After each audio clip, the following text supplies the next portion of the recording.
Mankind is dead. Blood is fuel.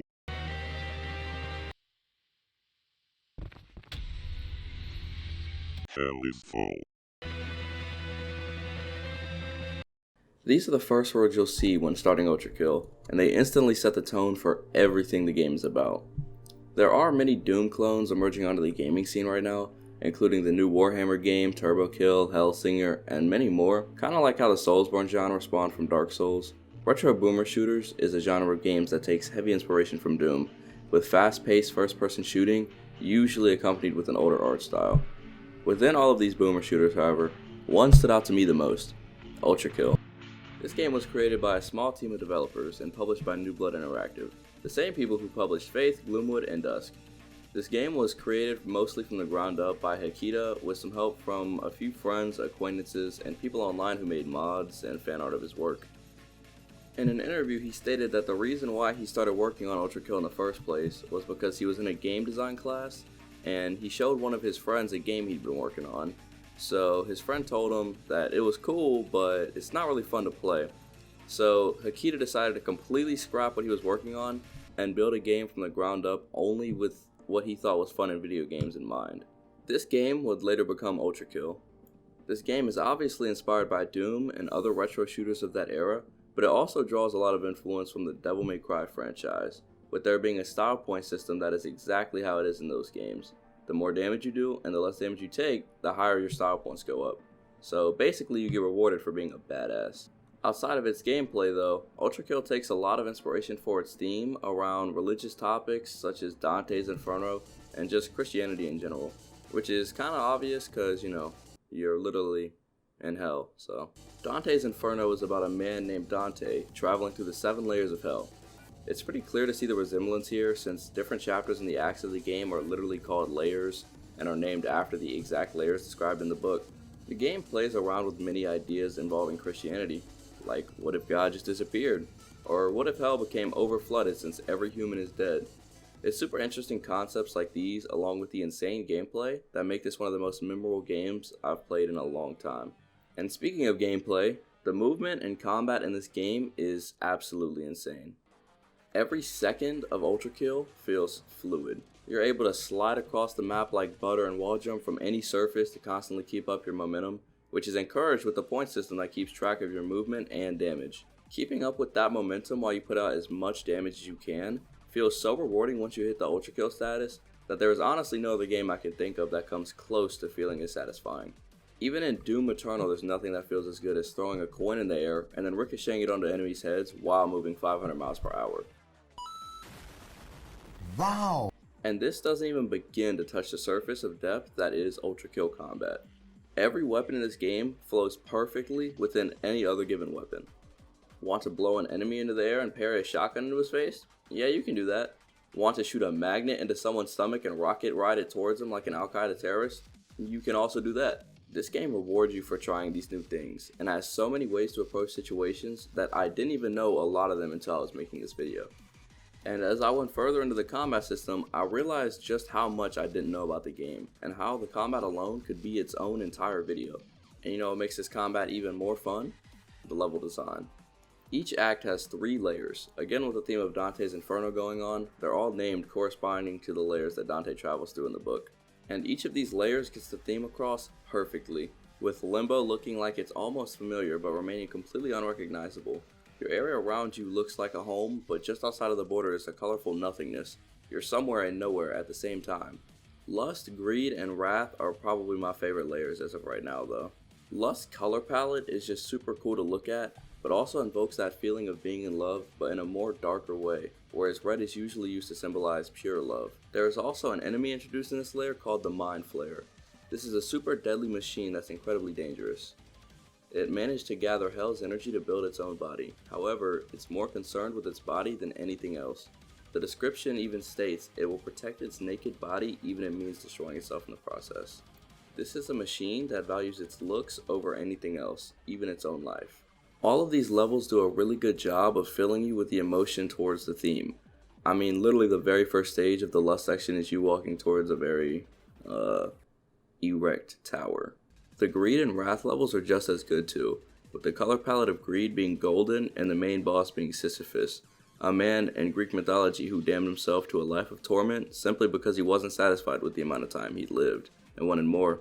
In the game, Sisyphus is a king who tried to break free of his torment and fight the gods who'd punished him and his people. This attempt was futile, however, as God sent his army to kill Sisyphus and cut off most of his people's bodies, leaving only what they needed to use for carrying out their punishment: one arm and 2 legs. The Wrath layer is probably my favorite all around though, because the concept is just so damn cool. I mean, come on, humanity dying all at once, causing the river Styx to overflow? That's sick as fuck. But also, the violent backdrop of a raging ocean with lightning bolts and thunder all around you, compared with the sorrowful blue tone, is almost perfect description of Wrath to me. The final boss of this layer is the Ferrymen. The Ferrymen are strong demons that are devoted to the heavens, but due to the sins of their former life, were unable to become angels. The Ferrymen resent themselves greatly for this, and have gone as far as to rip off their own flesh and skin and wear nothing but holy cloth to hide their bodies, as it's just a reminder to them of being unworthy of God's love. The worst part is, the heavens really don't care about them, and the only one who kind of appreciates their efforts is Gabriel, who I'll talk about later. But it's just the perfect representation of wrath. Its directionless anger is all they can do is hate themselves and kill others with no end goal or a better future in mind. These themes work wonders for immersing you into the world and making you feel a completely different way about these seemingly random demons you just kill without a second thought. And the way you run through these maps with massive amounts of momentum and chaos can almost make you look past what's really happening in the background. The way you go through these levels is also something completely unique. In most games it's pretty standard. You walk forward and an enemy is waiting for you directly ahead every time. Ultrakill is completely different. Most of the time you go into a room, enemies spawn in after you. With some rooms they might spawn on the complete opposite side you entered from, and other rooms they might completely swarm you. You're forced to be quick on your feet and use these movement mechanics you're given to react to an outcome you're thrown into. As opposed to just having to figure out what you have to do, you can just figure out what you think you should do and pray for the best. It is linear, but every encounter still feels completely different, especially as you start to unlock more items and figure out better ways for chaining weapon abilities and moving around to react to the environment you're thrown into. I'm not going to go completely into depth with all the possible weapon combos in the game because, to be honest, I haven't even played the game enough to understand everything that there is. I only even found out about rocket surfing when I was doing research for this video and saw something about it in patch notes before trying it out myself and being genuinely shocked that it worked. But to kinda summarize, there are 5 main weapons: the revolver, the shotgun, the nail gun, the rail cannon, and the rocket launcher. Technically there are 6 I think, but I don't even know how to get whatever the fuck the buzzsaw thing is. All of these weapons have at least 2 variations with completely different movesets that you can switch to on the fly if you want. And depending on how you use some of these weapons, they can be insanely damaging and chaotic. Even a simple coin toss into the air can wreak havoc on an entire area if you take the time to learn how to use it correctly. All of this gameplay probably sounds super fun and exciting, and it is, but something I feel is super underrated is the story being told. All we really know about the previous world is that humanity was at war and at some point all of humanity died. Whether this was caused by divine intervention or humanity itself, we are unsure of. Due to the extremely war-torn period, humans created robots that could use the most abundant resource found in war: blood. Most robots needed to be fueled with blood manually, making them fairly inconvenient. You play as V1, a robot designed by humans to refuel with direct contact with blood. This made V1 far superior to its counterparts that required a lengthy process to get back into action. Due to the death of humanity, however, V1 ran out of blood on the surface and went to the only place with an abundance of it: Hell. V1 travels through the many layers of Hell in order to keep itself alive, and you slowly uncover the truth of how this world operates. Eventually you learn God has suddenly disappeared and left heaven and hell in ruins. In order for heaven to make up for this loss, a council is formed to govern the heavens. Along your journey, you run into one of these council members, Gabriel, also known as the Judge of Hell, and as you can probably guess, his job is to look over hell and make sure they do not interfere with the angels' higher order. When you run into Gabriel for the first time, he is angry with you. How could you, a machine, think you're worthy of a divine blessing? And in your first battle with Gabriel, he loses, and the council, deciding him unworthy, strips him of his divinity, leaving him with only hours left to live, and the only way for him to regain his divinity is to kill the robot that took it from him. When you encounter him again, he is someone completely different. Gabriel is now the apostate of hate. You've taken everything from him, and he feels nothing but anger towards V1. After beating him a second time, however, he has a revelation. He's decided that God is never coming back, and every angel on the council is blind or desperate to keep their power they have, even when they all know it is fading and their hopes are worthless. After realizing this, Gabriel decides to take matters into his own hands, and he kills the entire council and holds their heads for all of the heavens to see. This is where the game ends right now. At the time of me recording this video, the final act should be coming out in a few weeks, I think, so I'm super excited for this story to be finished. I love religious themes in any form of media, and especially when I get to kill demons as an unstoppable killing machine.